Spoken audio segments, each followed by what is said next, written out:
Eh bien yo tout le monde, ici Xplord et aujourd'hui on se retrouve pour le premier tuto de ma chaîne. Donc aujourd'hui on se retrouve pour comment faire un render de manga. Donc c'est à dire en gros vous regardez l'anime, vous regardez votre animé, il y a un moment où vous aimez bien, vous voudrez par exemple, je vais vous montrer.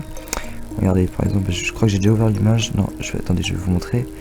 Hop, alors, hop, par exemple voilà ça. Donc vous voyez, vous avez votre image que vous aimez bien. Donc, ce que vous voudrez, vous, c'est juste, enfin, ce que je vais vous montrer, c'est enlever tout le background derrière pour avoir uniquement le personnage pour pouvoir l'incruster dans votre bannière. Comme ça, vous pouvez mettre un autre screen en fond et ça gâchera pas la qualité du render. Par contre, ça sera chiant avec le background derrière, ça rendra pas beau. Déjà d'avoir deux backgrounds sur une bannière, c'est pas top. Voilà, si vous avez un background, vous voulez juste le personnage, parce que le background dans une bannière. Mieux vaut que vous preniez un screen et tout ça, pas besoin de garder celui-là. Enfin, généralement c'est mieux de l'enlever. Donc je vais vous montrer aujourd'hui juste comment découper le personnage et donc enlever le background pour l'incruster dans vos bannières plus facilement. Et donc en fait la technique est simple mais c'est assez compliqué à gérer au début. Enfin, si vous avez jamais fait de Photoshop de votre vie, ça va être un peu chaud. Mais sinon ça risque de passer. Si vous connaissez un petit peu, donc ça devrait passer. Aussi sinon au pire, si vous avez pas vraiment envie de faire ça là, de tout découper, alors vous cherchez sur votre sur le navigateur là, par exemple sur Google Images, vous tapez le personnage plus votre render et ça va vous donner des listes de renders que des gens ont fait. Et donc après, si vous trouvez pas le render que vous souhaitez, c'est-à-dire la position du personnage, tout ça, si vous trouvez pas celui qu'on veut, si vous voulez par exemple celui-là il y est pas, donc mais vous voulez absolument celui-là, bah du coup va falloir le découper obligatoirement. Ou soit si vous êtes des gros feignants, ce qui m'arrive souvent, et bah vous prenez un render directement tout fait et tout ça. Après généralement vous avez plus de fierté de l'avoir fait vous-même le render que de l'avoir pris. Donc vous prenez un screen, voilà, sur votre écran, tac. Ensuite vous allez ouvrir Photoshop, voilà. Donc un truc, on va faire ouvrir. Vous prenez votre screen, donc je vais prendre lequel, je vais prendre celui-là comme je vous ai montré, tac. Vous allez faire en sorte que le cadre qui s'appelle arrière-plan soit plus l'arrière-plan. Voilà, donc vous cliquez dessus et vous avez juste à cliquer sur calque 0. Voilà, normalement c'est facile, ça doit s'appeler calque 0. Créer un nouveau calque au cas où on sait jamais. Donc là maintenant c'est de quoi vous allez juste zoomer. J'appuie sur CTRL plus pour zoomer ou CTRL moins pour dézoomer, comme ça. Tac. Voilà. Et donc tout simplement vous allez prendre l'outil plume qui se trouve ici, et tout simplement en fait vous allez zoomer et vous voyez qu'il y a un contour noir sur le personnage. Donc le truc c'est que vous allez prendre et vous allez tout découper comme ça. C'est assez compliqué à gérer au début la plume parce que ça marche pas comme ça. Donc vous pouvez voir aussi que ça commence par des petits carrés, ça fait des lignes. Donc en fait ça représente une ligne. Donc enfin ça c'est une ligne.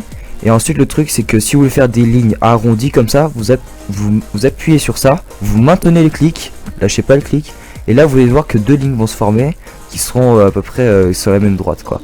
Donc vous vous déplacez en fonction que la ligne là, la ligne grise touche le contour ou soit à peu près dans le contour. Voilà, comme ça à peu près. Voici qu'aussi donc il y a deux lignes avec des cercles, enfin des points à l'extrémité. Donc ces deux lignes ont un rôle différent. Donc déjà, il y en a une qui permet, donc si vous appuyez sur Alt, vous maintenez Alt, et vous mettez votre curseur sur le petit point, vous voyez qu'il y a un curseur qui change là, c'est plus une plume d'encre, c'est une flèche. Et si vous la bougez, bah, ça change la direction de la ligne. Donc c'est assez pratique, par exemple si vous êtes fail et tout ça. Donc là c'est le point d'arrivée de la ligne, donc on touche pas. Ici vous restez appuyé sur Alt, et là, vous remarquez que là ça bouge pas, et là cette ligne signifie à la trajectoire de votre prochaine ligne arrondie. Par exemple si par exemple je veux descendre en bas mais que la ligne est comme ça, vous allez voir que ça va faire un truc bizarre. Voilà, ça fait un truc moche, ça fait comme ça, donc ça parce que ça part en fait, vous voyez, ça vous montre la trajectoire, donc c'est pas bon.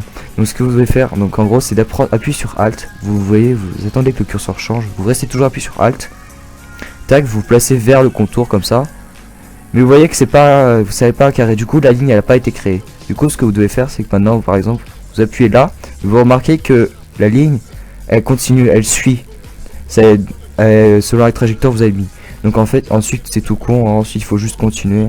Tac, vous faites comme vous continuez, hein, c'est pas plus complexe. Essayez aussi de faire des trucs assez pas trop écartés. Par exemple si je suis là, je vais pas faire ça parce que c'est bon, encore ça passe limite, mais c'est assez chaud. Faites pas des trop écarts parce que sinon ça va, si vous allez prendre un peu soit vous allez prendre un peu de background, soit vous allez louper, vous allez effacer une petite partie.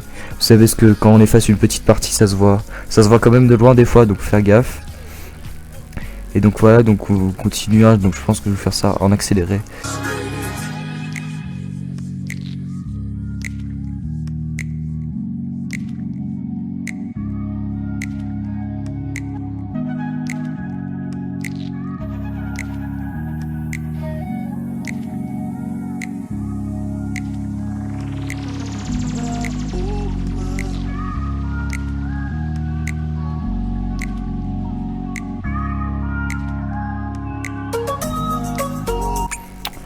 Voilà, donc j'ai terminé le render. Donc voilà, j'ai fini le découpage, donc j'ai à peu près fait correct. Ça allait. Donc ensuite, vous allez toujours, vous vérifiez bien que le calque sélectionné soit bien le calque de votre render. Vous appuyez sur sélection, toujours avec le petit plume, sélection. Alors cette fenêtre va apparaître, définir une sélection.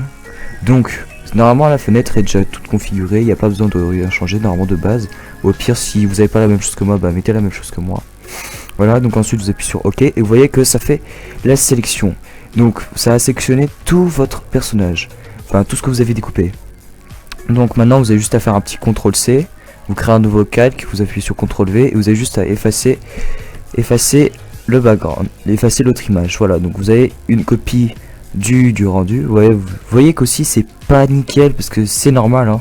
C'est tout à fait normal, c'est assez chaud de gérer au début, mais moi je galère, hein, je fais pas les trucs parfaits, hein. Ça se voit je pense. Donc ensuite si vous voulez un peu effacer ces petites imprécisions là, vous allez vous faites clic droit, option de fusion, et par exemple vous pouvez ajouter de la lueur interne. Ça va rajouter un petit effet. Par exemple je vous mettrai un screen derrière, par exemple je sais pas, je vais vous sortir un petit screen pour que vous voyez mieux. Tac, on va prendre un petit sky, tac, on va prendre ça. Voilà, hop, tac, vous allez mieux voir, tac. Sélectionne calque, faites clic droit, option de fusion. Là cette fenêtre va s'ouvrir et vous ajoutez un peu de lueur interne. La lueur interne, c'est ce que vous allez voir ce que ça fait. Vous pouvez changer la couleur d'ailleurs. Si je mettre une lueur interne rose, bah je mets une lueur interne rose. Et vous voyez que ça fait ça. Donc ça cache, je trouve que ça cache un petit peu les imprécisions que de pixels que vous faites. Après vous pouvez baisser l'opacité, un truc du style. Par exemple vous pouvez mettre incrustation de couleur, vous pouvez changer là, vous pouvez mettre en blanc ou baisser l'opacité. Vous voyez que ça rend déjà un peu plus joli. Ou encore si vous voulez faire quelque chose de supplémentaire, pour ajouter un peu d'ombre par exemple, vous faites ça, vous allez dans l'UR externe, ici, vous cliquez sur la couleur, là le carré de couleur, vous descendez, vous prenez du noir, vous changez le mode de fusion ici, vous allez dans obscurcir, et vous allez augmenter la taille, et vous voyez que ça fait une petite ombre, plus vous baissez l'opacité, voilà, ça rend un truc assez stylé que j'aime bien. Un autre truc aussi pour un peu cacher les imperfections, vous faites une copie du calque, donc vous pouvez appuyer sur CTRL J. Ensuite vous allez dans filtre, flou directionnel, vous mettez un petit flou directionnel, voilà, vous changez un petit peu, tac, ok, voilà, vous mettez et vous pouvez baisser, hop, vous voyez que ça fait un petit effet assez cool. Donc voilà, ça cache un peu les imprécisions je trouve. Vous pourrez déjà regarder que c'est un peu mieux. Bon là je l'ai fait à la vite fait, c'est normal, hein. C'est normal que ce soit pas très beau, mais chez vous ça devrait mieux rendre si vous appliquez. Et voilà, je pense que c'est tout pour ce premier tutoriel. Donc en tout cas j'espère que vous avez aimé. N'hésitez pas à liker, partager et me suivre pour mes prochaines vidéos. Allez, à plus dans le bus.